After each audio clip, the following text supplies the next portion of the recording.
toujours pas changé. Jésus est là. Jésus est là. Tous ensemble, alléluia. Accepte Jésus car il est la solution dans ta vie. Maintenant, accepte Jésus, il est là, oui, pour te sauver. Accepte Jésus, il est là pour te pardonner de ton péché.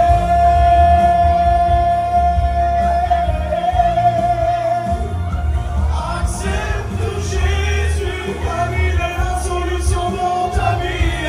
Alléluia. Accepte Jésus, il est là, oui, pour te sauver. Accepte Jésus, il est là pour te pardonner de ton péché. Il est là, alléluia. Accepte Jésus car il est la solution dans ta vie. Accepte Jésus, il est là, oui, pour te sauver. Accepte Jésus, il est là pour te pardonner de ton péché. Amen. Que Dieu bénisse. Gloire à Dieu. Alléluia.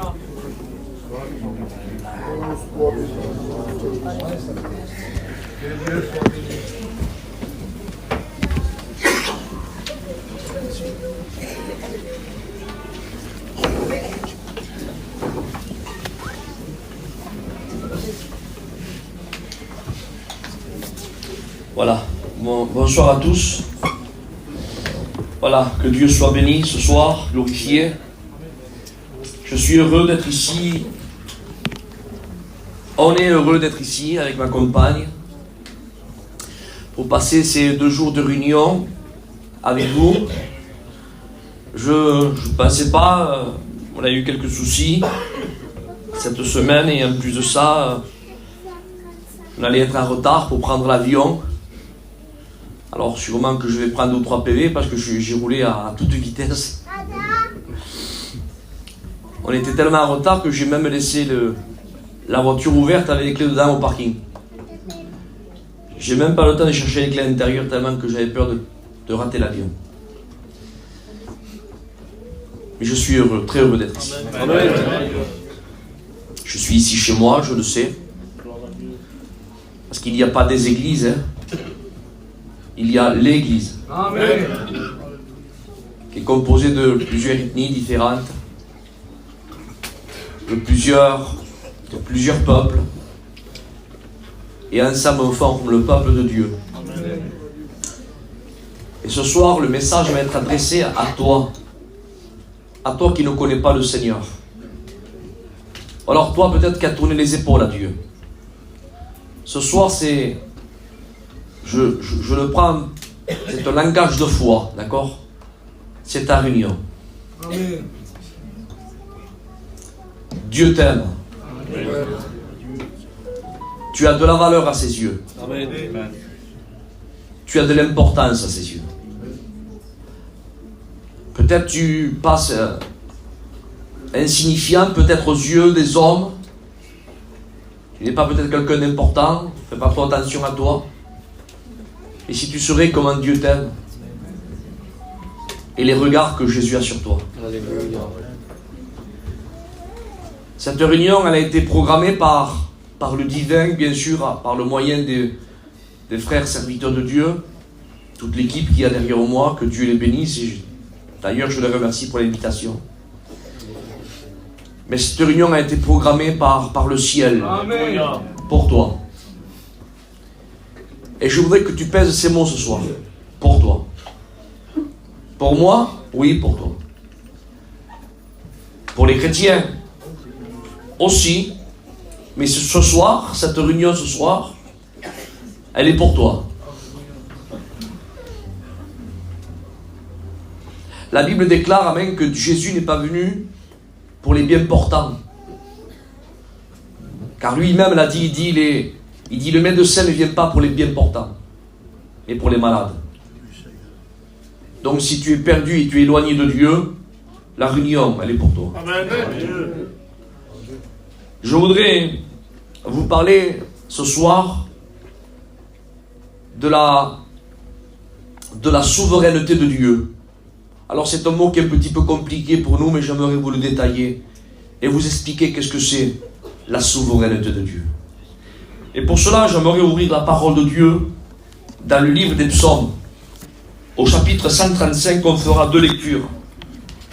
Et au verset 4. Écoutez ce que dit la parole de Dieu.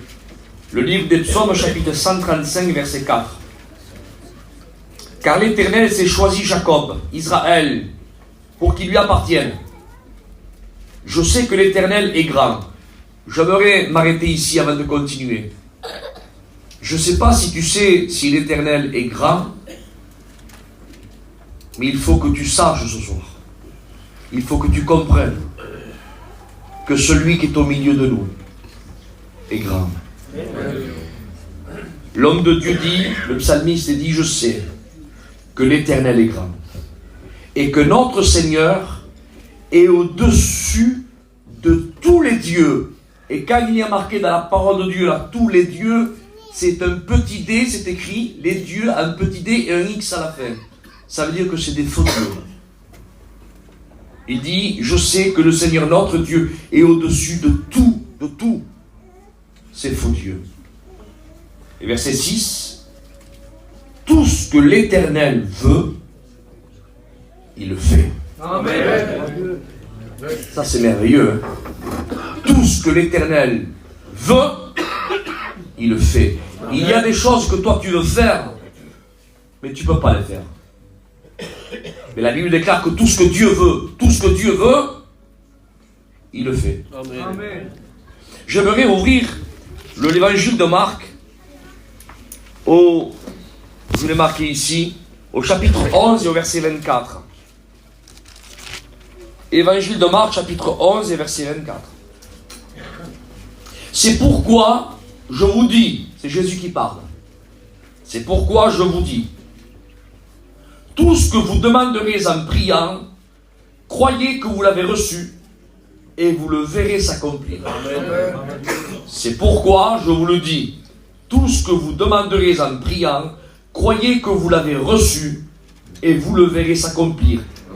Tout ce que vous demanderez, j'aimerais qu'on prie le Seigneur ce soir. Et j'aimerais demander à mon frère Jimmy qui prie le Seigneur. On prie avec lui, s'il vous plaît. Seigneur Dieu, mon âme te bénit, t'adore, Seigneur, dans cette soirée, Seigneur Dieu. Seigneur, merci pour ce programme, Seigneur Dieu. Tu es celui qui prépare les cœurs à ta parole, Seigneur Dieu. Tu vois, Isaac, je prends entre tes mains, Seigneur, que tu sois pour toi un canal de bénédiction, mon Dieu. Et répétis la pensée dans cette soirée, Seigneur Dieu. Et touche les cœurs dans cette soirée. Tu es celui, Seigneur, qui bouleverse les vies, Seigneur Dieu. Et tends tes mains sur ton serviteur, Dieu là. Merci, Maître. Amen. Alléluia. Dans cette bonne communion que nous avons ce soir, dans cette bonne ambiance spirituelle, vous savez, je voudrais pas être, je le répète souvent quand j'ai l'occasion d'apporter la parole de Dieu, je voudrais pas être moulin à parole ce soir. Vous savez, comme ceux qui se mettent dans les places publiques, dans les places des marchés, on appelle ça des posticheurs. Et ils débinent beaucoup de paroles. Pour endoctriner, si vous préférez, pour essayer de balader un petit peu les clients, essayer de les ferrer et de leur vendre quelque chose. Vous savez, nous les prédicateurs, on n'est pas des chineurs. On n'essaye pas de vous berner, on n'essaye pas de vous vendre un tapis ou de quoi que ce soit, non. On est des serviteurs de Dieu qui annoncent la vérité. Amen. Et on veut prêcher ce soir avec, bien sûr, toute la liberté qu'il y a. Parce que la Bible dit que là où il y a l'esprit, il y a la liberté. Amen. Ce soir, je voudrais que tu pèses chaque mot que tu vas entendre. Que tu comprennes. Parce que la Bible déclare, il dit, heureux celui qui écoute. Il ne dit pas heureux celui qui entend. Parce qu'on peut entendre un bruit. Et ne rien percevoir de ce bruit. On a entendu un bruit. Un coup de klaxon, un cri. T'as entendu ce qu'il a dit là-bas? Non, j'ai entendu un bruit, mais j'ai pas compris. La Bible ne dit pas heureux celui qui entend. Il dit mais heureux celui qui écoute. Et écouter, c'est différent. Écouter, ce n'est pas seulement percevoir un bruit, c'est comprendre la parole. Amen. Et Dieu ce soir ne s'adresse pas à des enfants qui ont 2 ou 3 ans, car le royaume des cieux est pour leurs semblables, dit la parole. Mais le Seigneur s'adresse à toi ce soir. Amen. Et il faut que tu comprennes la parole de Dieu. Écoute, c'est ta réunion. Amen. On vit un temps d'apostasie. On vit un temps réellement où l'enlèvement de l'Église peut se faire d'un moment alors que Christ est à la porte. Il dit que sa venue est plus sûre que celle de l'aurore. Son retour à lui est imminent. Et il n'y a rien qui empêchera d'accomplir son retour. Que tu le veuilles ou tu ne veuilles pas, même que les autorités, ils ont beau faire ce qu'ils veulent, et qu'ils se mettent en face contre le ciel, et dire, on ne veut pas que tu reviennes, et même que l'enfer se lèverait. Quoi qu'il n'y a personne pour le moment à l'enfer, parce que celui qui va inaugurer l'enfer, ça sera la bête et le faux prophète. Il n'y a personne pour le moment. Mais quand même, l'enfer serait rempli de diables et de démons, et qui se lèveraient contre le ciel, et dire, nous ne voulons pas que tu reviennes, il n'y a rien qui peut s'opposer à l'accomplissement de la parole de Dieu. Christ revient chercher son Église. Et Dieu est amour, il use de patience, parce qu'il veut que tu rentres dans ce merveilleux wagon, amen, qui est le train de l'Église, amen, qui est conduit par la personne de l'Esprit, et qu'il va nous amener à bon port. Où ça? Dans le royaume des cieux. Alléluia. Il faut que tu fasses partie de ce merveilleux voyage. Il ne faut pas que tu sois en retard. Écoutez, je savais qu'il fallait que je prenne l'avion à midi ce matin. Et je suis parti, il était 10h de chez moi. Je croyais que j'y arrivais pas. Et je me disais, j'aurais dû partir 1 heure avant. Ma bonne épouse me dit, c'est vrai Isaac, c'est vrai. Mais je me disais, bon, on y arrivera. Mais elle me dit, tu aurais dû être un peu plus à l'avance, au cas où. Parce qu'une fois que la porte de l'avion est fermée, plus personne ne peut l'ouvrir. C'est trop tard, c'est fini. Et c'est moi dit quelque chose, tu n'as pas le droit d'être en retard avec le ciel. La porte de la grâce va bientôt se refermer. Il ne faut pas que tu dises demain, après-demain, j'ai le temps, on verra plus tard. Je suis jeune, on verra plus tard. Laisse-moi faire mon petit travail là-bas, encore mon petit travail. Encore cette année, l'année prochaine, je me convertirai. Tu n'as pas le droit de parler comme ça. Christ peut revenir ce soir, peut revenir pendant la réunion, peut revenir après la réunion, il peut revenir demain.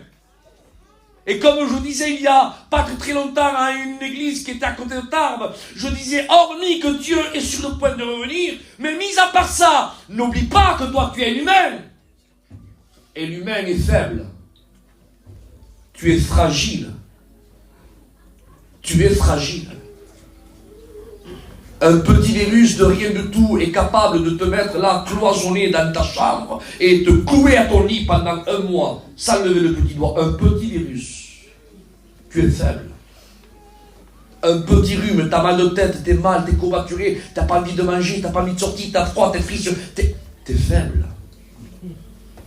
T'es faible. Tu es fragile. La Bible dit que la vie de l'homme, elle est semblable à la navette du tisserand. La vie de l'homme est courte, la Bible dit, et sans cesse agitée. Il faut que tu comprennes que le lendemain ne t'appartient pas. Tu es faible. Ton cœur est un muscle qui se contracte entre 70 voire 80 fois par minute. Fais ça, toi, avec la main pendant 60 fois, 70 fois. Tu verras, tu vas attraper des crampes. Combien ça fait de temps que ton cœur est en train de se contracter? Ça fait peut-être 10 ans, 15 ans, 20 ans, 30 ans, 40 ans, 50 ans. Imagine que ton cœur ait une petite crampe. C'est fini. Fini. Tu laisses ton véhicule, ta maison, ton portefeuille, ton frère, ton père, ta mère, tes cousins, tes soeurs. Tu laisses tout ça. C'est fini. Et c'est une allée simple. Un billet... sans billet de retour. Car il est réservé à l'homme, dit l'Épître aux Hébreux, chapitre 9, verset 27, de mourir une fois. Et après quoi vient le jugement. Et malheur à celui qui tombera sous le jugement de Dieu. Malheur. Malheur. Celui qui passera devant un grand trône blanc. Malheur. Ce soir, la grâce est ici. Amen. Alléluia. La grâce est pour toi. La grâce ce n'est pas quelque chose. La grâce c'est quelqu'un. Et ce quelqu'un c'est Jésus. Amen. Oui, Dieu est tout puissant. Amen. Il est souverain, dit la parole de Dieu. Mais ça veut dire quoi, Isaac, souverain? Alléluia. Dans le mot souverain, il y a marqué, j'ai regardé ça dans le dictionnaire, ça veut dire, frères et sœurs, le mot souverain veut dire qu'il est infaillible. Amen. Amen. Ça veut dire, frères et sœurs, qu'il est merveilleux, parfait, supérieur, maître suprême, tout puissant. Voilà ce que veut dire le mot souverain. Oui, Dieu est tout puissant, Dieu est infaillible. Il n'y a pas de faille. Même ne serait-ce la pointe de la tête d'une aiguille. C'est pas grand chose ça. Eh bien cette petite faille, Dieu ne l'a pas. Il n'y a pas de faille en Dieu. Il est souverain, il est parfait. Il est le maître suprême, il est le tout puissant. Il est le merveilleux. Amen. Et dans la langue hébraïque, il y a une racine porteuse, amen, que le mot souverain veut dire loi. Oui, loi. Ça veut dire que la loi, Dieu n'est pas soumis à la loi. La loi sort de lui. C'est pour ça que Jésus disait, vous avez appris comme Moïse vous a dit. Bon, mais maintenant c'est moi qui vous dis. Amen. La loi, elle sort de lui. C'est lui qui dicte, c'est lui qui met les frontières, c'est lui qui met les sens interdits, c'est lui qui crée les lignes blanches à pas dépasser, c'est lui qui a mis une limite à la mer, c'est lui qui a mis une limite à la montagne, c'est lui, tout sort de lui. Amen. C'est ce que veut dire le mot souverain. Il faut que tu comprennes ce soir que le Dieu que tu es en train d'entendre, prêcher, ce n'est pas un Dieu qui a été fait de main d'homme. Un Dieu qui sort là à travers un moule d'une usine, comme ces célèbres statues faites en bois, en bronze, en cuivre, en étain, en plâtre, ou en ciment, ou en pierre. Non. Notre Dieu, il a des yeux, il voit. Amen. Des oreilles, il entend. Il a dit à Moïse, j'ai vu la souffrance de mon peuple. Il a vu. Il dit, j'ai entendu, il entend leurs cris. Par contre, notre Dieu, quand il voit, il entend, il ne se croise pas les bras sur son trône sans rien faire. Il dit, je suis descendu pour les délivrer. Alléluia. Dieu voit, amen, entend. Et ce soir, il est descendu, il est là. Amen. Non pas pour examiner ta plaie, parce que Dieu ne fait pas seulement qu'examiner. Non, Dieu, alléluia, il veut te purifier de tout péché. Il veut te tendre la main, il veut te sortir de ton bourbier, il veut te sortir, t'extraire de ce monde corrompu, il veut briser tes chaînes et tes liens. Amen, il veut marquer ton nom dans le livre de vie. Dieu veut te bénir. Mais ne sois pas un mauvais malade, il y a des mauvais malades. Vous savez, des fois il y a des mauvais malades, hein. Il y a des personnes qui ne veulent pas se faire soigner, ne veulent pas se faire faire une prise de sang, ils ont peur de la piqûre. J'en fais partie. Ma famille ici, donc elle me connaît. Il faut, pour faire une prise de sang, il faut qu'elle amène le docteur. Là, il faut qu'elle appelle l'infirmière à 7h du matin, au saut du lit. Et là, je suis obligé, bien sûr, quand elle me prend au saut du lit. Il y a des mauvais malades, ils ne veulent pas se laisser soigner. Mais que tu le fasses à la chair, c'est une chose. Mais ne sois pas un mauvais malade spirituel. Laisse-toi soigner par Dieu. Ne dis pas, c'est pas pour moi, c'est pour un tel, on verra demain, on verra après-demain. Il faut que je m'aide, il faut que je me repente, il faut que je demande pardon, il faut que je me réconcilie. Écoute, ne sois pas un mauvais malade. Le salut, l'éternité en dépend. Est-ce que tu comprends ça? L'éternité en dépend. Dieu, alléluia, est souverain. Écoute, voyons si tu comprends ce que je veux dire. Hein. Il est tellement souverain, le Seigneur, amen, que, écoute, Dieu sait tout. Je le redis, Dieu sait tout. Amen. Mais comment il sait tout? Ça, je ne comprends pas. L'homme de Dieu disait, la parole n'était pas sur ma langue. Il dit, oh Dieu. Il dit, tu la savais déjà. Vous n'êtes pas convaincu? Je vais vous donner un autre exemple. Écoute, il y a le film de l'humanité. Qu'est-ce que c'est le film de l'humanité? Le film de l'humanité, si on projecterait le film de l'humanité, nous l'on connaît en partie. On connaît que le début, le film a commencé avec Adam et Ève au jardin de Gethsémani, au jardin d'Éden, pardon. Il a commencé là. Et après cela, on sait que l'homme a désobéi, et vous connaissez l'histoire du film de l'humanité, que l'homme a été exclu du jardin. On connaît l'histoire que le péché, Adam a subi la race humaine dans la mort du péché. Ça, on connaît l'histoire. Et après, on sait qu'après, il a fallu qu'il y ait un sacrifice, que Dieu a sacrifié là, un premier animal. Et il a revêtu Adam et Ève de peau de sacrifice. Et on connaît de l'histoire après avec Adam et Ève. Après, on connaît l'histoire de Noé, l'histoire d'Abraham, l'histoire des 12 tribus d'Israël. On connaît l'histoire qu'ils étaient l'esclavage pendant 430 ans. La libération avec Moïse. Après, on connaît l'histoire de Josué qui a introduit le peuple à Canaan. On connaît l'histoire des juges. Après, on connaît l'histoire du premier roi d'Israël, le deuxième roi d'Israël. Et on connaît l'histoire de Jésus quand il est né, l'histoire des apôtres. Et on connaît l'histoire de l'Église primitive. On connaît l'histoire du film jusqu'à aujourd'hui. Mais ça s'arrête là. Notre Dieu, lui, écoutez, avant qu'il ait créé le monde, il connaissait déjà la fin du film. Alléluia. Alléluia. Je ne sais pas si vous comprenez. Alléluia. Moi, je vous ai cité là le début du film avec Adam, Noé, Abraham, les 12 tribus d'Israël, Moïse, Josué, les 12 tribus. Et on connaît parce que c'est écrit dans la parole de Dieu. Mais par contre, nous, on sait ce qui va se passer demain par rapport aux écrits de la parole. Mais tandis que Dieu, lui, avant que les 12 tribus d'Israël soient là, avant que Jacob soit là, avant qu'Isaac soit là, avant qu'Abraham soit là. Écoute bien ce que je dis. Avant que Moïse soit là, avant que Noé soit là, avant que Seth soit là, avant que Adam soit là, avant que le monde fût créé. Dieu, connaissait déjà la fin du film. Alléluia. Et tu me diras, Isaac, c'est écrit où ça? C'est écrit dans le premier livre de Pierre. Et au chapitre 1er, verset 19, il dit que Christ, écoute bien, regarde comment Dieu connaît la fin du film.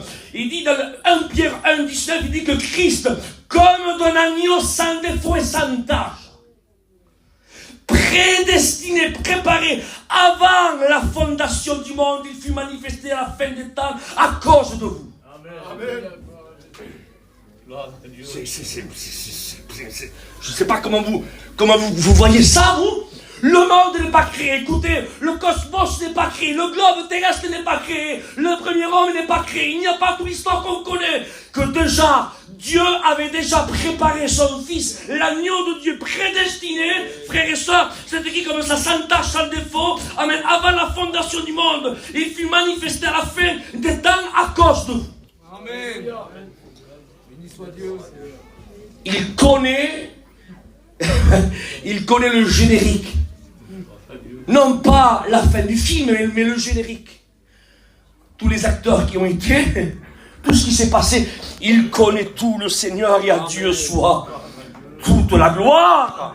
Alléluia. Alors tu me diras, Isaac, alors pourquoi la Bible dit, frères et sœurs, pourquoi la Bible déclare dans Marc 11, 24, il dit que tout ce que vous demanderez en priant, plus que tu as cité un texte qui ne concorde pas, tu as cité deux textes qui se contre. Ah bon? Pourquoi? Parce que tu dis, amen, dans le livre des psaumes, chapitre 135, verset 4, 5, 6, 135, verset 6, il dit que Dieu est grand, écoute, et tout ce qu'il veut, il le fait.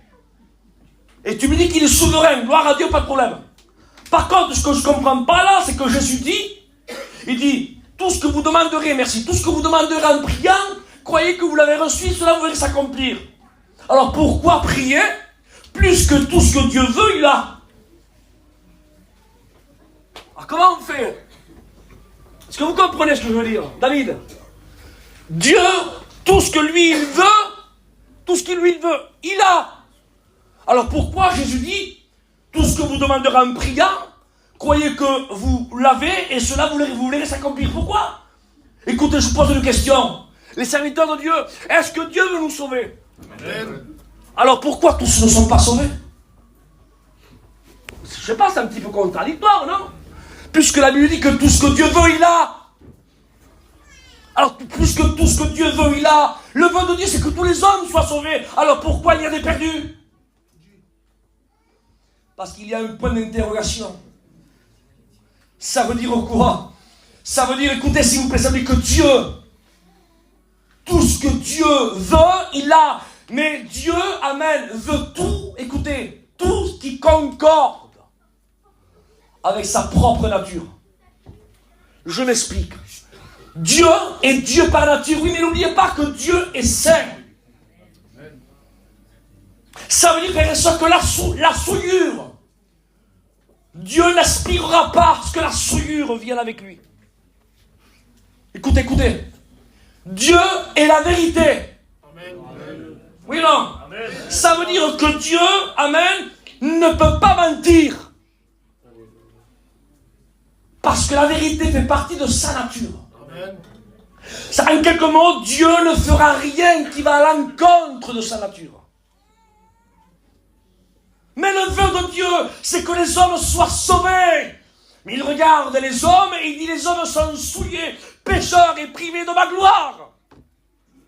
Car il n'y a pas un juste, pas même un seul. Et je veux les sauver, je veux les sauver. C'est mon désir, je veux les sauver.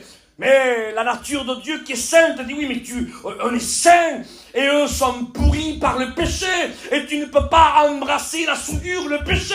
Oui, mais le désir de Dieu, c'est de nous sauver. Amen. Alors, Dieu a créé un moyen pour arriver, amen, à sa satisfaction. Pour arriver, amen, pour accomplir son désir. Et c'est quoi, Isaac? Il a créé la prière. Amen. Alléluia. Et la prière, frère et soeur, ce n'est rien d'autre, amen. Ah, frère, la prière, amen, c'est ouvrir la bouche et crier, amen, vers celui qui est capable, frère et soeur, de te bénir et de te sortir de ta misère. Il veut que tu cries à lui. Alléluia. Amen. C'est pour cela que la prière a été créée par le ciel, par Dieu lui-même. Tout ce que vous demanderez en mon nom, croyez que vous l'avez reçu et vous le verrez s'accomplir. À Dieu soit la gloire. Ça veut dire quoi, Isaac? Je ne comprends pas. Ah, dans un seul mot, Dieu veut, la prière est là pour que tu aies une rencontre avec lui. Amen. Alléluia. C'est pour cela que Dieu est saint. Dieu est saint. L'homme est pécheur et privé de sa gloire. Mais entre les pécheurs et Dieu, il a envoyé son fils, frère et soeur, pour payer à la justice de Dieu, pour t'arracher des ténèbres. Mais tant que toi, tu ne cries pas à lui, Dieu ne peut rien faire avec toi. Malgré que Christ a donné sa vie pour toi. Mais, il attend. Il dit, j'ai tout fait pour t'arracher des ténèbres et te mettre dans mon admirable lumière et sainteté de vie. Mais il faut que tu cries à moi. Il faut que tu m'invoques. Il faut que tu demandes de l'aide. Il faut que tu te repentes. Et le ciel attend. Il attend, il attend, il attend. Et tu me dirais, il attend pourquoi, Isaac? Parce qu'il veut que tu lui parles. Ah bon, mais parler pourquoi? Parce que la prière, frère et soeur, c'est le moyen. C'est le seul moyen qui te fait rentrer en contact avec le ciel. Et Dieu sait, et Dieu sait que si tu as un contact avec lui, ta vie change. Amen. Certains diront, Isaac, tu crois toi que si j'ai un contact avec le ciel, ma vie change? T'es sûr toi quoi? Quoi? Je peux te donner un exemple qui me vient à l'esprit. Je vais te démontrer comme quoi, si tu as un impact, un contact avec le divin, ta vie, elle est obligée d'être métamorphosée. Écoute, imagine par exemple que moi et mon épouse, on est venus ici. Et une demi-heure avant, peut-être on aurait dit, voilà, on n'a pas pu prendre l'avion parce qu'on a eu un petit retard, il a fallu qu'on prenne le deuxième vol, parce qu'on a été percuté par un TGV. Merci.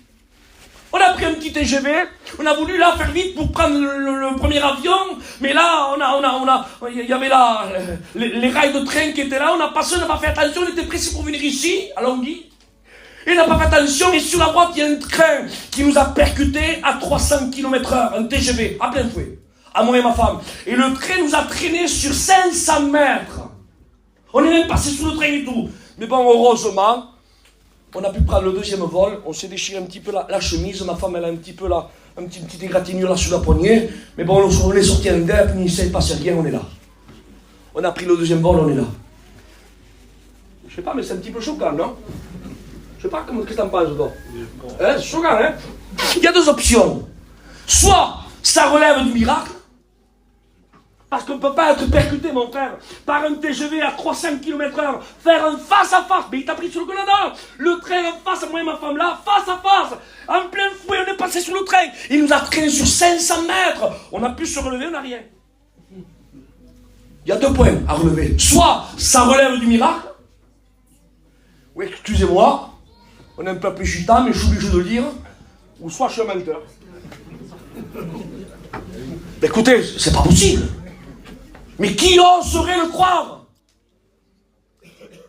Mes amis, qui oserait croire que là, un enfant viendrait là de 10 ans, il dirait, oui, il y a un train qui m'a percuté en plein fouet, papa. Il m'a traîné, j'ai passé le tour, j'ai pas travaillé dans sous les roues comme ça. Il m'a traîné pendant 500 mètres. Et voilà, j'ai pu me défaire, papa, je suis sorti du train, je suis ici.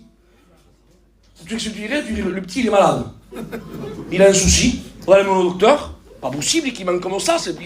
Mon fils dit pas ça, mon fils, c'est pas vrai. Mais si, papa. Personne ne le croirait. Parce que dans la logique humaine, si on serait percuté par un petit vélo et qu'on n'est rien, je le comprends.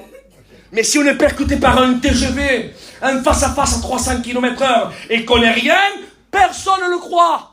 Oui ou non? Alors comment est-il possible que tu ne crois pas qu'un train te prend face à face et tu ne croirais pas que tu sortirais indemne? Eh bien moi je te dis, comment tu veux sortir indemne en faisant un face à face avec Dieu?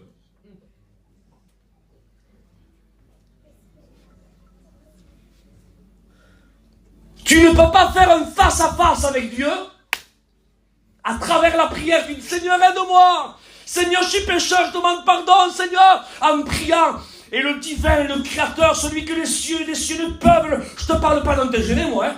Je te parle de celui, amen, que le ciel est son trône, la terre son marchepied. Amen. Qu'au son de sa voix, les montagnes tremblent. Qui se sert des nuées comme des carrosses. Qui mesure tous les océans dans le creux de sa main. Qui a pris tout le cosmos qui contient à l'intérieur 100 milliards de galaxies. Et chaque galaxie contient 100 milliards d'étoiles. Écoutez, le cosmos contient 100 milliards de galaxies. Et chaque galaxie contient 100 milliards d'étoiles. Et chaque étoile fait entre 5 et 7 fois la grosseur de la planète Terre. Et bien la Bible dit qu'il a réuni tout le cosmos dans le creux de sa main. Amen. Alléluia. Gloire à Dieu. Et il s'est mis là, comme ça dans le cosmos, et il les a jetés comme il jetterait un petit peu de poussière, comme ça. Et les galaxies se sont et à chaque étoile, il les a redonné le même nom. T'appelleras un tel. Écoutez, et moi je dis, comment est-il possible que tu aies une rencontre avec ce divin et tu es sorti indemne? Il n'y a pas eu d'effet dans ta vie. Eh bien, écoute-moi, moi je te dis, avec mon petit franc-parler de voyageur que j'ai, je peux le dire, pasteur? Je ne le crois pas. Parce que toi, tu me dis, Isaac, je ne crois pas que tu fasses un face-à-face avec un TGV et qui te traîne pendant 500 mètres et tu seras indemne. Eh bien, tu me dis que Dieu n'y est pour rien, mais humainement parlant, je ne le crois pas. C'est pas possible. Eh bien, moi, je te dis, comment tu veux que je te croie, moi, toi? Que tu dis que tu as levé ta main pour accepter le Seigneur et que soi-disant il ne s'est rien passé, moi je ne le crois pas. Tu as peut-être fait une rencontre avec le pasteur, tu as fait peut-être une rencontre avec le local, mais tu n'as pas fait une rencontre avec Dieu. Parce que si tu fais une rencontre avec Dieu, ta vie elle change. Ta vie est métamorphosée. Tu ne peux pas faire un face-à-face avec lui faire un face-à-face avec le divin et sortir comme si rien. Non, je reprends ma cigarette, mon alcool, ma critique, il se passe rien. Hein. Mais je ne le crois pas. Je ne peux pas le croire. Et je me répète, t'as levé ta main, oui, t'as levé ta main pour satisfaire ta conscience. Pour dire au pasteur, regarde, toi je l'aime, il se passe tout ça, mais comment tu veux que le Seigneur amène? Comment tu veux ouvrir le ciel avec une façon de lever ta main de cette façon? Mais comment ouvrir le ciel, Isaac? Comment faire face à face avec Dieu? La Bible dit qu'il faut produire un fruit digne de repentance. Priez avec le cœur, gémir au pied de Dieu. Imagine que ton fils, là, serait dans le couloir de la mort. Dans le couloir de la mort. T'amènerais ton petit, toi, comme ça, et le médecin passerait comme ça, il dirait, bon, voilà, médecin, j'ai mon petit, là, voilà, il a fait un accident comme ça, voilà, il a du mal à respirer, il a les deux jambes coupées, les deux bras coupés, la colonne vertébrale, il est en sang. Donc, quand vous pourrez, monsieur, vous vous occuperez de lui. Hein. Vous allez faire comme ça, vous? Si vous allez faire comme ça, si vous apportez quelqu'un que vous l'avez pas, que c'est pas votre fils, et encore. Même que ça serait un animal, au vétérinaire, on l'agirait pas comme ça. Si ça serait votre fils, ça comme ferait? En plus, les voyageurs, les gitans, comment on ferait? Déjà, premièrement, on ne pourrait pas nous arrêter. On rentrerait dans la salle d'urgence, on n'attendrait pas notre tour. Hein.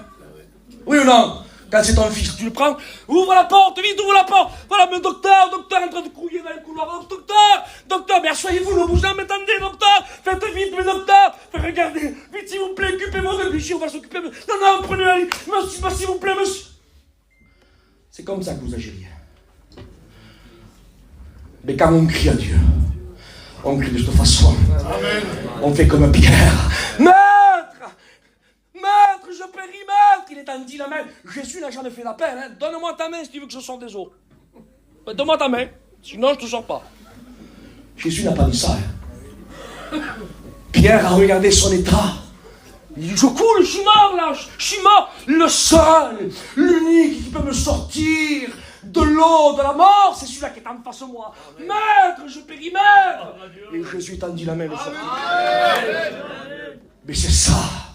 Faire une rencontre avec le ciel, c'est lever ta main. Et derrière la main, il y a le cœur. Et derrière le cœur, il y a les entrailles. Il y a un fruit digne de repentance. Tu reconnais ton état. Tu cries à Dieu, tu demandes pardon. Car c'est le seul, l'unique, qui peut t'arracher des ténèbres. C'est le seul qui peut te bénir.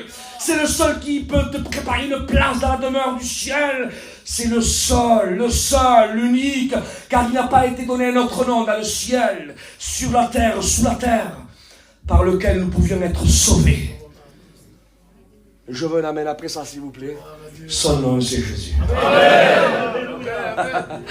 Alléluia. Amen, alléluia. Quand on a un impact, écoutez ce que je vous dis, quand on a un accident avec un véhicule, à plusieurs centaines de kilomètres, quand on fait un face-à-face, quand on sort de l'accident, on sort avec des séquelles, David. On le voit qui marche comme ça. Qu'est-ce que tu as eu? Eh bien, c'est l'accident que j'ai eu. Ben, je ne suis pas mort, mais ça m'a laissé des séquelles. J'ai un colonne vertébrale qui a été brisé en 5 morceaux. Là, j'ai eu des plaques. Je ne peux pas me redresser. Mon bras, il est comme ça. Mais c'est par l'accident, une cicatrice de là et là. Quelqu'un qui a fait un grave accident, il porte en lui les séquelles. On voit les séquelles. Est-ce que tu comprends? Eh bien, celui qui fait un face-à-face avec Dieu, il porte les séquelles. Alléluia. Amen. Amen. Alléluia. Les séquelles de la nouvelle naissance. Amen. Les séquelles de son amour, de sa paix, de sa patience, frères et sœurs. Il porte, frères et sœurs, les séquelles de la collision qu'il a eue avec le ciel, de l'impact qu'il a eu avec le ciel. Il porte, comme dit Paul, les stigmates. Les marques. C'est Paul qui dit, hein. Ah, il dit ça dans les Galates, tiens. Il dit que personne ne fasse la paix. Il dit, je porte sur mon corps, il dit les stigmates, les marques. Ah bon? Tu portes les marques, mais les marques que tu portes, c'est parce que tu es rentré en collision avec lui, non? Amen. Parce qu'on ne peut pas porter des marques si on ne fait pas face à face avec lui. Mais si on laisserait Paul nous parler ce soir, il nous dirait oui, c'est vrai. J'ai un petit peu trop parlé parce que voilà, je vous ai parlé directement des livres des Galates. Que personne ne fasse appel parce que je porte sur mon corps les marques, c'est vrai. Mais je vous dis pourquoi je porte les marques. Parce que ça, c'est le livre des Galates. Mais avant le livre des Galates, vous savez, il y a le livre des Actes des Apôtres. Et si vous lisez au chapitre 12, il y a mon histoire qui est là. Au chapitre 22, au chapitre 26, il y a un peu plus de détails. Mais vous verrez pourquoi je porte dans les Galates les stigmates. C'est parce que dans les Actes des Apôtres, là, à un certain moment, je partais. Là, je faisais route vers Damas. Il y a un certain moment là, je suis sur ma route, il y a une lumière qui m'est apparue. Ah, et le ciel, frères et sœurs, je suis rentré en collision avec le ciel. Et Jésus m'a impacté. Et de ma monture, je suis tombé par terre. J'ai eu des écailles dans les yeux. Et une voix me disait, Saul, Saul, en langue hébraïque, pourquoi me persécutes-tu? Pourquoi? Et à partir de ce moment-là, ma vie a été transformée. Je n'étais plus un Saul, mais je suis devenu un Paul. Je n'étais plus un persécuteur de l'église, mais j'étais un gagneur d'âme. Je porte sur mon corps les marques. Je porte les marques. Les marques de la collision qu'il a eue dans les Actes des Apôtres. Ah, que Dieu soit loué. Et le mot marque, on dit en grec les stigmates. Et dans le grec, il y a une racine porteuse qui se dit des stigmates. Il y a une racine qui se dit tizo. Et tizo veut dire piquer. Piquer. Tu sais, le seul moyen d'extraire l'amertume du cœur. Le seul moyen. Vous savez, quand on a une infection sur la peau, de la misère, excusez-moi, le seul moyen de l'extraire, c'est de piquer. C'est de transpercer, c'est de perforer. Et à ce moment-là, la misère sort. Et tu es soulagé de la douleur que la misère te produit. Tu as dans ton cœur cette misère remplie de péché. Et le seul moyen de l'extraire, c'est ce qu'était Paul. Son cœur était rempli d'amertume du péché, pourri par le péché de la misère. Son cœur était amer. Mais il porte les marques, les stigmates de la racine tizo. Et dans le chemin de Damas, la parole. Clac, il a piqué, tizo. Et parce qu'il a piqué, frère et soeur, l'épée de la parole a transpercé son cœur. Et de son cœur est sortie l'amertume. Amen. Et d'un Saul est devenu un Paul. Le seul moyen, alléluia, c'est que tu fasses un face-à-face avec le Seigneur. J'aimerais continuer, je prie le Seigneur. Je ne veux pas trop vous fatiguer ce soir. En tout cas, vous me donnez envie d'aller plus loin parce que vous avez tous les fichiers comme ça et ça me donne plus de... On est bien ce soir, gloire à Dieu. Regardez encore un autre exemple, quand il y a, frères et sœurs, là, quand on fait face à face avec lui, il y avait un homme qui était un tricheur, un usurpateur, c'est ce que son nom veut dire, Jacob. Usurpateur, tricheur, manipulateur, c'est ce qu'il était, usurpateur. Il voulait acquérir une sorte de bénédiction, mais à sa façon, à lui. Écoute-moi, les bénédictions sur terre, tu gitanises un petit peu et tu peux t'acquérir quelques bénédictions terrestres. Mais avec le ciel, ne gitanise pas avec lui. Ça marche pas. Le ciel veut que tu te présentes tel que tu es. Amen, alléluia. Parce que si on endosse une identité qui n'est pas la nôtre, et on essaye de vendre un paquet, de vendre un lot, de chiner Dieu, ça marche pas. Ça, tu vas me chiner à moi, mais pas à Dieu. Et Jacob était un tricheur. Il a triché avec son père Isaac, il a pris la bénédiction de son frère aîné Ésaü. Il y a un certain moment, écoutez ce que je vous dis. Écoutez, je prie Dieu. Son père lui dit, quel est ton nom? Il aurait pu rectifier le tir. Je m'appelle Jacob. Non, Ésaü. Il persiste, Ésaü. Il ne veut pas changer de fils d'épaule. Il triche, il ment. Quelque temps après, il veut prendre Rachel. Et qu'est-ce qu'il fait son beau-père? Tu veux Rachel? Travaille, tiens Léa, hop. Tu veux Rachel? Tiens, travaille, hop, 14 de plus. Mais qu'est-ce qui se passe, Seigneur? Pourquoi? Je ne comprends pas, j'ai été honnête. J'ai travaillé avec toi honnêtement pour avoir Rachel. Oui, mais n'oublie pas, on ne se moque pas de Dieu. Ce que tu sèmes, tu récoltes. Tu as triché là-bas avec ton père, tu as pris le droit d'aînesse avec ton frère, tu as semé, tu récoltes. Hein?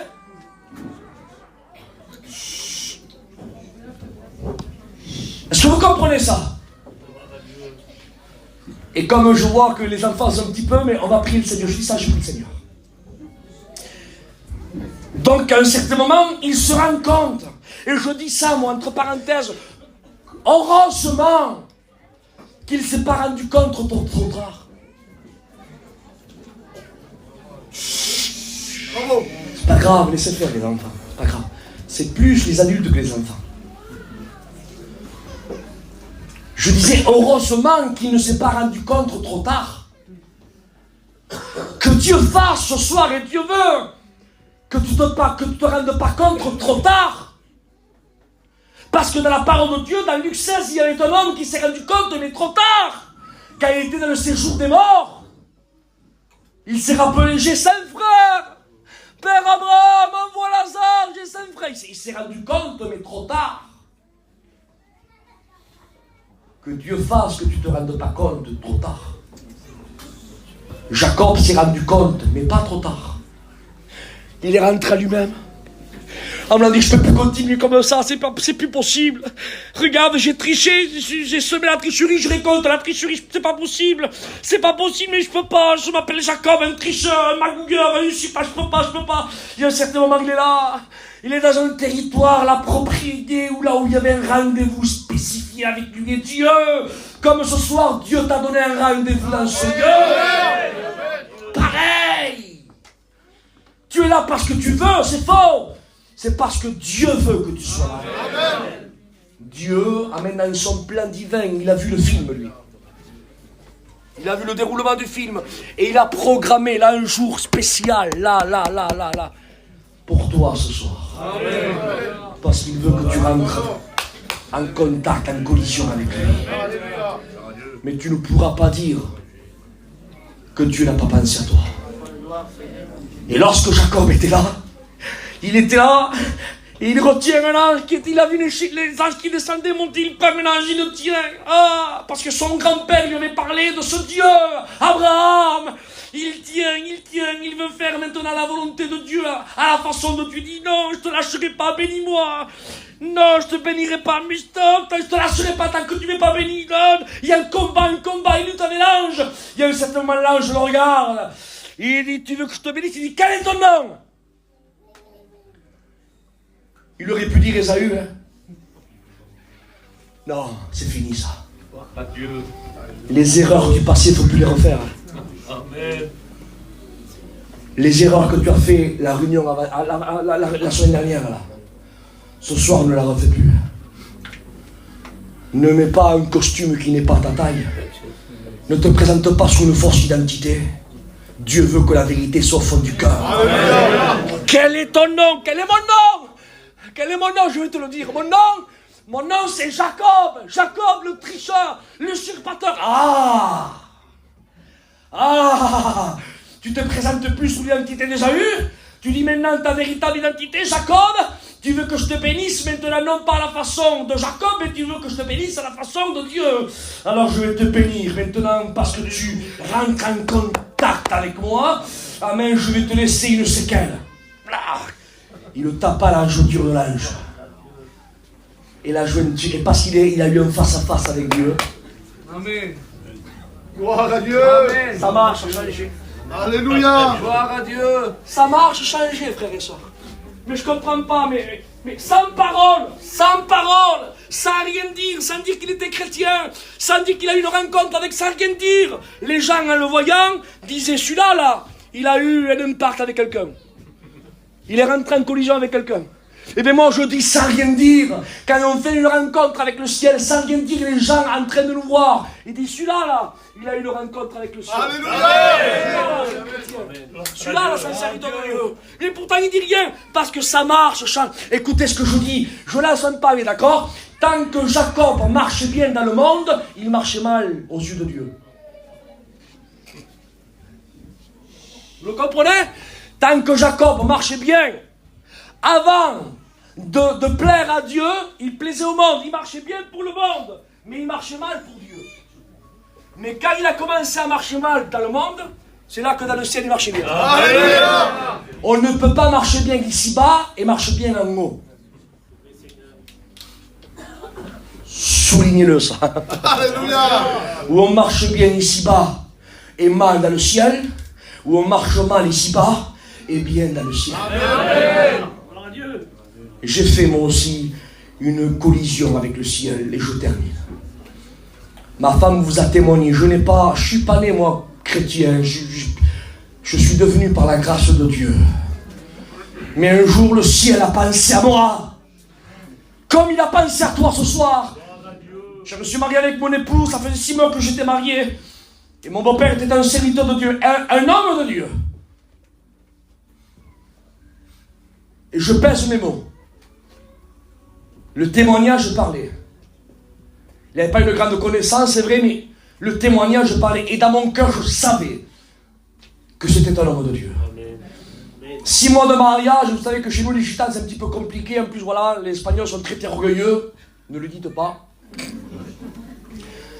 On est des pans. Vous savez les pans? Vous savez, quand les pans, quand ils font ça là, avec leurs plumes, qui veulent montrer tout l'orgueil, eh c'est ce qu'on est, nous. C'est ce que j'étais plutôt. Et devant mon épouse, j'étais là, et 6 mois de mariage, donc je la faisais un petit peu, voilà. C'était pas très gentil. Et chaque fois, je ciblais mon beau-père pour lui faire du mal. Et je rentrais d'avoir bu quelques verres, j'avais fait quelques descentes. Et j'avais dans chaque bras peut-être 2 grammes d'alcool. J'étais dans un état second, peut-être second, plus que second, j'étais ivre. Je marchais mal, j'avais la bouche pâteuse, on aurait dit que j'avais des patates avec la farine dans la bouche. Enivré complètement. Un vilain garçon orgueilleux, méchant. J'étais là rentré dans une salle à manger. Pas dans une église belle comme ce soir, là, dans une salle à manger. Et quand je suis rentré, ma femme était là sur la gauche. Et là, je suis rentré, mais moi, je ne savais pas que le Seigneur avait un rendez-vous avec moi. Amen. Et je ne le savais pas, moi. Et je rentre comme ça, tout orgueilleux. Il y a un certain moment, le serviteur de Dieu, qui était mon beau-père, je commence à le piquer avec des fions, avec habilité, comme on sait si bien faire. Et l'homme de Dieu restait à sa place. Les flèches que je lui lançais, ça glissait sur lui. Il regardait seulement qu'une seule chose, la valeur de l'âme. Et quand il me regardait, il me disait, Isaac, veux-tu voir un miracle? Et moi, dans mon esprit, dans mon état second, un petit peu d'ivresse, je dis un miracle. Je dis, bien sûr, je veux voir un miracle, bien sûr que oui. Qui ne veut pas voir un miracle? Je dis oui. Et à un certain moment, il s'approche. Quand il s'approche comme ça de moi, mon corps commence à trembler comme une feuille qui se détache de la branche. Trembler. Je sentais les ténèbres qui m'environnaient. Les voix qui parlaient dans mon esprit. Et là, lui, je rends compte que mon cœur était habité par l'esprit, par des esprits ténébreux. Et là, il se rend compte, il discerne. Il me dit, Isaac, tu vois, tu voulais voir un miracle, mais tu t'en vois un. Et moi, encore, avec tout ce que je ressentais, très orgueilleux, non, j'ai rien. Il y a ma femme devant, ça fait 6 mois que j'étais marié. Non, il n'y a rien. Il me dit, si, mon fils, et puis s'approcher comme ça de moi. Il y avait un contact avec la lumière contre les ténèbres. Les ténèbres ne pouvaient pas supporter la sainteté de la lumière, que lui-même était porteur en tant qu'homme de Dieu. Et mon corps tremblait. Je gigotais tellement, et là j'ai ressenti une peur. On aurait dit que je ressentais les esprits mauvais qui m'environnaient. La voix du diable qui me parlait dans mon esprit, qui me disait, casse la vitre, pars, tape-le, va-t'en, sors de ce lieu. Et une peur m'envahissait, une peur. Et là, si orgueilleux que j'étais, je dis à mon beau-père qui était un serviteur de Dieu, je dis, s'il vous plaît, asseyez-vous à côté de moi, j'ai peur. Elle est faible la descente, hein. Et il s'est assis peut-être à 50 cm. Je dis, vous êtes trop loin. Approchez-vous davantage. Je l'ai plus, je me suis encore plus rapproché de lui. En pleine, dans une salle à manger, les frères. Hein. Je t'ai pas mis des bois. Hein. 6 mois de mariage, j'avais 20 ans. Hein. Mon épouse qui était là, mon très orgueilleux. Et là, tant pis pour l'orgueil, je sentais les ténèbres qui m'environnaient, une peur, j'entendais la voix de l'ennemi dans mon esprit. J'étais là, j'avais comme un genre de... Excusez-moi pour certains jeunes, je ne suis pas ici pour vous, mais voilà, vous faire peur, mais c'est ce que, voilà, j'avais comme une certaine manifestation de mauvais esprit qui était là, quoi, qui ne me faisait pas tenir sur place préférée. Et j'avais peur, mais il y avait cette voix interne. La voix de moi, si préféré, qui avait peur. Il y a un certain moment, l'homme de Dieu me dit, Isaac, tu vas accepter le Seigneur, tu vas accepter. Et là, tout au coup, à l'intérieur de moi, je dis, oui, j'accepte le Seigneur. Il dit, je vais prier pour toi. Il a prié Dieu. Écoutez ce que je vous dis, hein. Le temps de fermer les yeux, ça a duré peut-être 2 minutes. Et le temps de les ouvrir, j'ai été dessoulé complètement. Né de nouveau. Le lendemain, j'ai eu l'appel au ministère. 3 mois après, je dirigeais les chants et je prêchais l'évangile.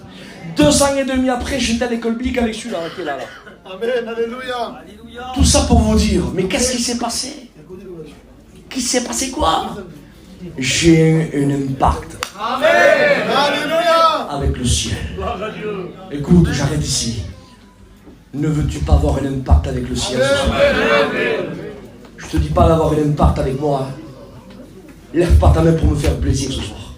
Gloire à Dieu. Je te demande, moi, si tu veux avoir un réel impact avec le divin. Je te le jure devant Dieu que c'est vrai. Je prends Dieu à témoin. Si tu as un impact avec lui, ta vie change. Amen. On va fermer les yeux. On va prier le Seigneur. Commencez à louer Dieu. Commencez à louer Dieu. Merci pour ta parole, Jésus.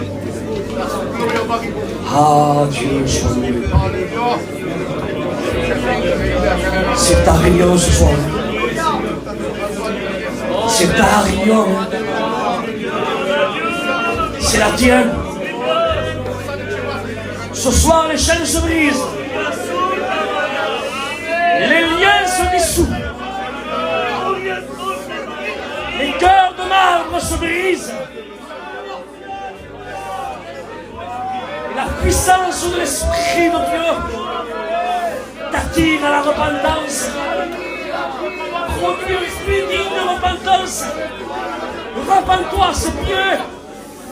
Demande-lui pardon. Tu verras, le ciel va s'ouvrir. Le ciel va s'ouvrir. Tu ne seras plus le même. Tu ne seras plus la même. La dépression va rester ici. Elle va rester clouée à la croix. Des passions vont rester clouées à la croix. Le mal-être va être cloué à la croix. Le sang de Jésus va te purifier de tout péché. Alléluia.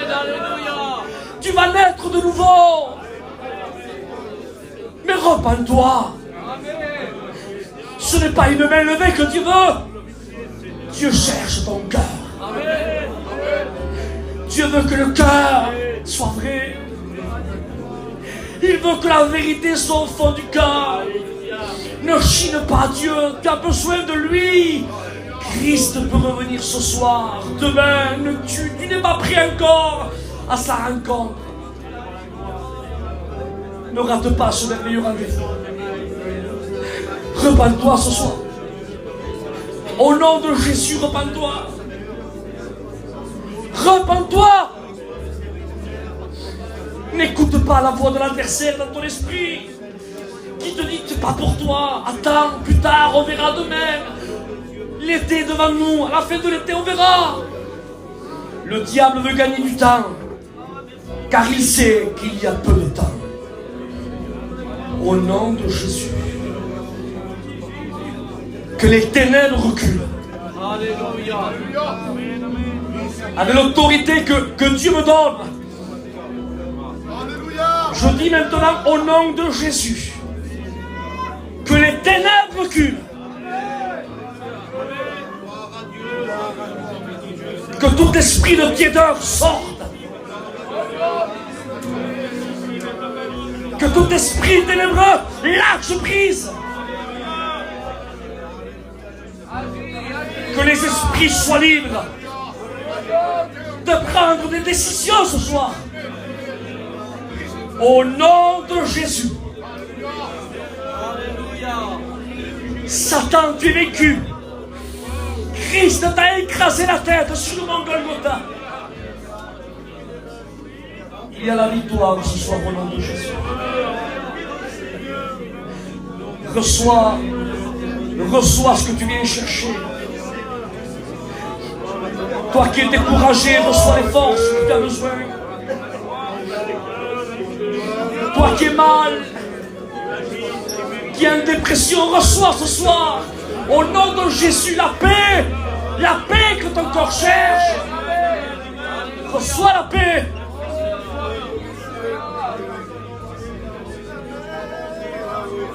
Toi qui es venu chercher la guérison, reçois ta guérison par les meurtrissures de Jésus. La Bible dit nous sommes guéris. Viens chercher à ses pieds selon ton besoin. Alléluia. Ce soir, la réunion n'est pas terminée. Je dirais peut-être qu'elle commence déjà. C'est moi qui viens de loin, c'est pas vous. Je ne suis pas pressé de terminer. Je ne suis pas pressé de bâcler. Nous vivons le temps de Dieu, l'action de l'Esprit. Et on va laisser l'action de l'Esprit, on va laisser la personne de l'Esprit sillonner les chaises, passer dans les rangs. Alléluia. Laisse que l'Esprit t'embrasse.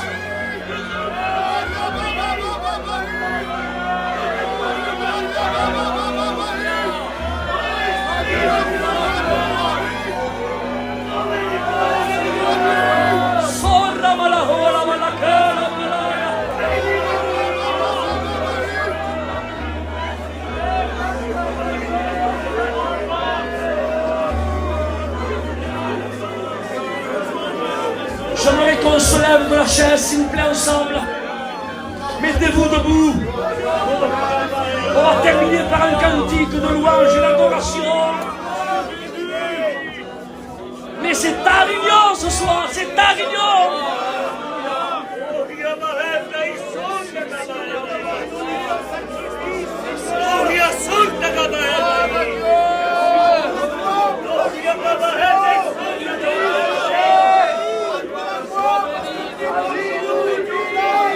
La maïda sobre la malaya.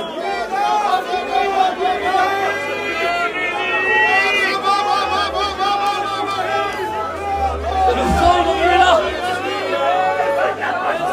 Le feu de Dieu est là. Laisse que le feu t'embrasse. Ramaïsa la blacoï de la malaya.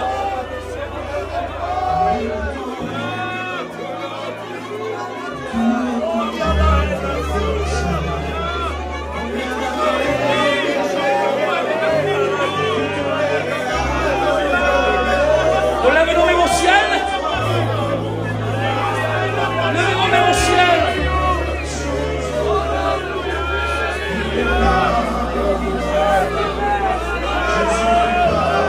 Oui, il est là.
Jésus.